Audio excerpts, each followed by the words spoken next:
Hi, my name is Tina and welcome. Today I'm going to talk about fear of dying or fear of complications before weight loss surgery. So if you're interested in that topic, please stay tuned.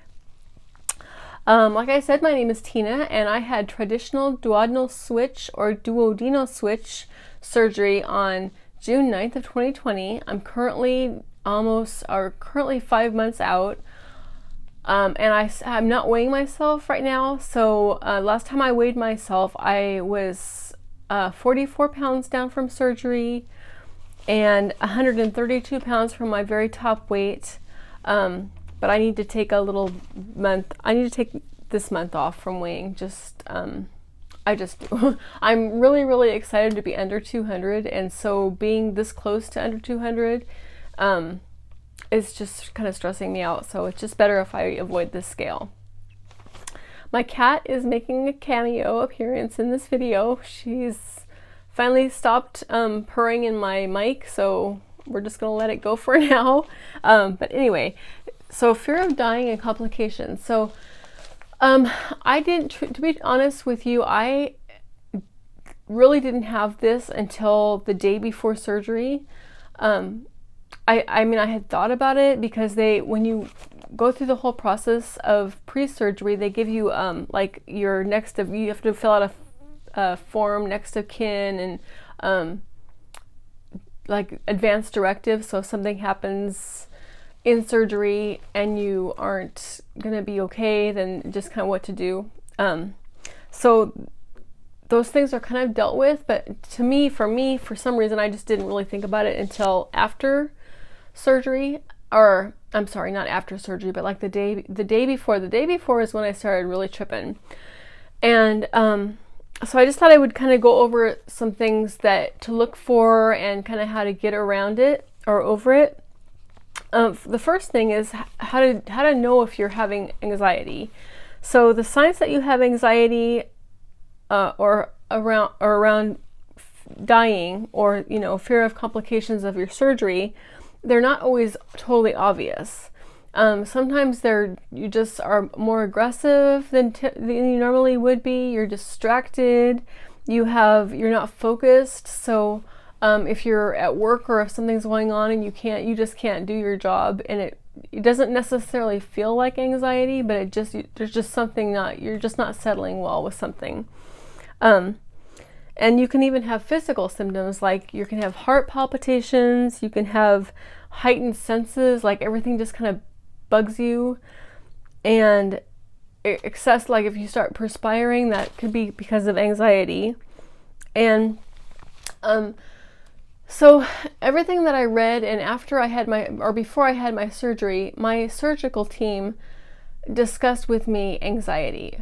Not very much, because like I said, at that point, until the day of surgery, I really didn't have any anxiety. I had an appointment with Dr. Srikanth. My surgery was on a Tuesday. The Friday before that, was my last real appointment with my doctor before surgery, and we had a real nice conversation. He was very straightforward, direct eye contact, just me and him in a room, and he's discussing the complications that could happen or bad things that could happen with the surgery. And it's not that I didn't already kind of research that. Before, when I even very first started thinking about having surgery, you Google things or you read about things and think about what could happen.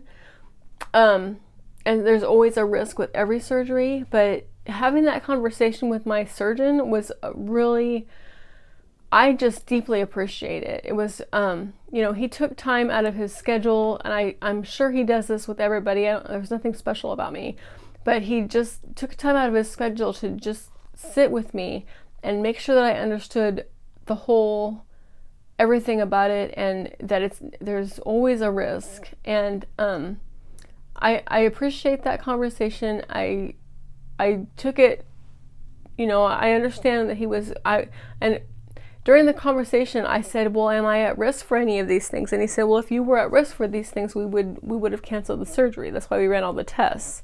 So that kind of helped a little bit.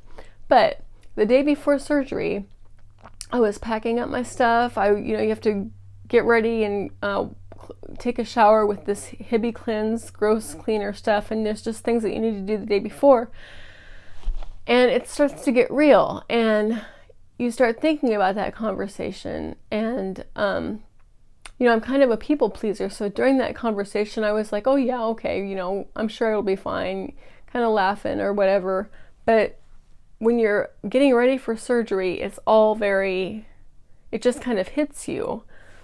And so I remember just kind of pacing, and I remember fidgeting and not being able to sit still. I couldn't sit down and watch TV. I couldn't really relax.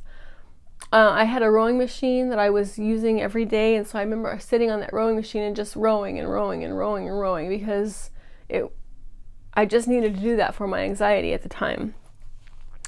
But it is a situation where if you're really feeling anxious and you really can't settle down, and I was offered anxiety meds. So you can take anxiety medication, and there's nothing wrong. There's no shame in taking medication to make you feel calm. Surgery is serious and scary, and a lot of us have, I haven't really had any bad experience with surgery, but many people have had, family members that have had surgery and it wasn't a good outcome, or people that they know that have had bad experiences with surgery.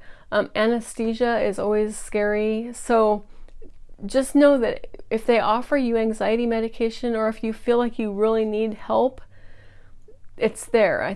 I don't know of any situation where it wouldn't be offered to you. So some tips that I kind of thought about and that I read about to help you if you are feeling anxiety. A lot of it is trust. And so in my situation, my doctor is very, very renowned and has a really good reputation and has been doing all types of bariatric surgery for decades. So I trusted him. But if the reason that I felt that way is because I had conversations with him. I took the time to, every time I met with him, before my surgery, I had a list of things that I needed to clear with him, talk to him about, hear what he had to say. And that really helped me develop trust with him, as well as the rest of the people that work in that office. So I made phone calls. They always called me back if they weren't available. They always called me back to, answer my question or just reassure me. And they still do. So that's a really good sign. I know they have tons and tons of patients. I know they have current patients. I know they have lots of things going on, and I'm 5 months out. So the fact that I could trust them and I could get a hold of them and I could talk to them and I didn't feel rushed really, really helped me then, and it still helps me.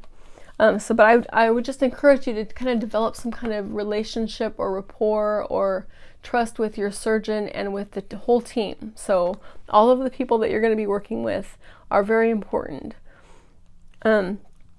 Also, you have to be able to trust yourself to listen to your body. So if something, there are things that go on before surgery. So you're on a liquid diet. That's not real pleasant. You start taking tons of, at least in my situation, I started taking just so many vitamins. My stomach was kind of not totally okay for months. But I paid attention to it. So I pay attention to my bathroom situation. I pay attention to what if I needed to just have liquids, I only had liquids. I did what I was told, and I feel like if I had, broken that, it would have caused me more anxiety. I know it's normal and natural for people to sneak something in when they're supposed to be fasting or whatever, and I don't think it's, I understand that, and I'm sure that my surgeon understands that, and I'm sure that happens all the time. But my situation, as long as I followed every guideline that I had, I felt more secure in the process and more secure in my choice to have surgery. And I trusted the surgeon to be able to, as long as I held up my end of the deal, I felt like the surgical team would be easy for them to hold up their end of the deal. So, yeah, I trusted myself to make this decision, and I trusted myself to know what was best for me. So I knew at that point in my life, I cannot lose weight. I've tried. I every time I try to lose weight, I gain it back, and I need help. And before I even met with the surgeon the first time, I knew that. And so I kept reminding myself about that, because towards the day of surgery, you're thinking, why am I even doing this? You know, all I really need to do is stop eating so much. And you second guess yourself, and you tell yourself, you know, these stories. I'll be okay. I can do this. You know, or the other thing is that I lost 30 pounds in my pre-surgery diet. Well, if I can lose 30, you know, and at that point I was feeling so much better. I went from 282 pounds to 252 pounds. It's like, well, maybe I should just keep it up. Well, I mean, I didn't think of that, but I'm just saying you could think of that. But in my mind, I knew as soon as I let go of this liquid diet or whatever the surgeon had me on, I knew as soon as I stopped that, I would just gain it all back. There was a pizza with my name on it somewhere that was going to get, you know, eaten. So just remember what you're doing. Remember why you're doing it. Don't forget, you know, don't let anybody push you into anything, but you need to be sure of what you're doing. And also I did a lot of advanced planning. So I made sure that, you know, if something happens, if I'm in surgery, if I'm in the hospital for a lot longer than they expect, make sure that my family is ready, make sure that I'm mentally prepared for that. And I actually was in the hospital longer than I expected. He said I would be in for 1 day, and they had to do some, I had a blood clot during surgery that they needed to go in the next day to remove. So I was in there for 3 days as opposed to 1 day.